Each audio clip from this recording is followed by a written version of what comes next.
Good evening, Ron. Thank Hi. you very much for all three for seminars. Wonderful, thank you.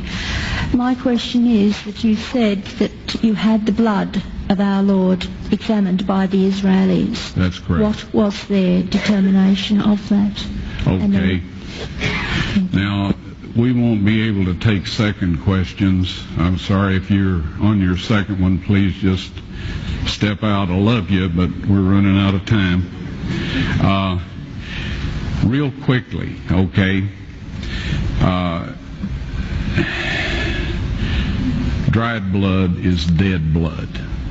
Everybody knows that, all right? They can test the blood of the pharaohs, the mummies of the pharaohs, all right? There's certain things they can do. They cannot get a chromosome count by any method I'm familiar with, all right? Things keep changing. I don't profess to know everything. However, there's no way I know that you can get a chromosome count out of dead blood. You can get a DNA and some other things, but not a chromosome count, all right? That's done by living white blood cells.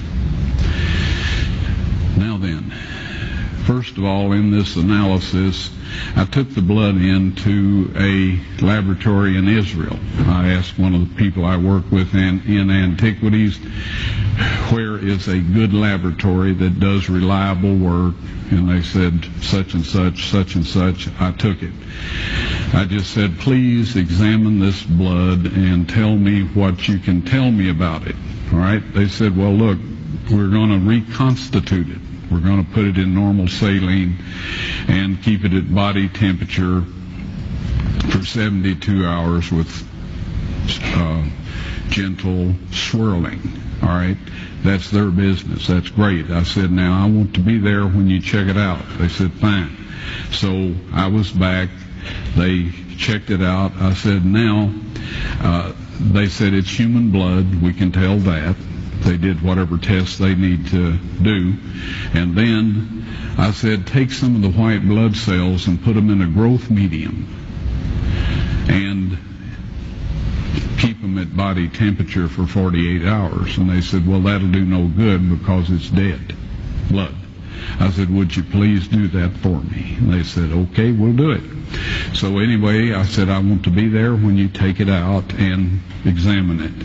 So I was back there. They took it out, examined it under a microscope, and the one technician called the other one over there, and then they called the boss over there, and they were talking Hebrew a mile a minute there for a little bit, and they looked at me and they said, Mr. Wyatt, this human blood only has 24 chromosomes in it. Everybody else has 46. You see, 23 from your mother, 23 from your father, 22 autosomes from your mother, 22 autosomes from your father. You get an X from your mother, you may get an X or a Y from your father, all right? This blood had 23 chromosomes from the mother's side, one Y chromosome only. You see, a child could not have developed if they hadn't had the autosomes from the mother.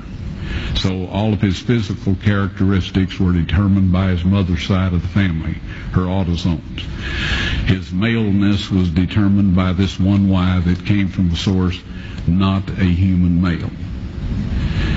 Then they said, this blood is alive.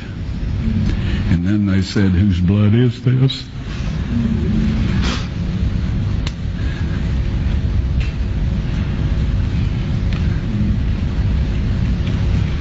I said, it's the blood of your Messiah.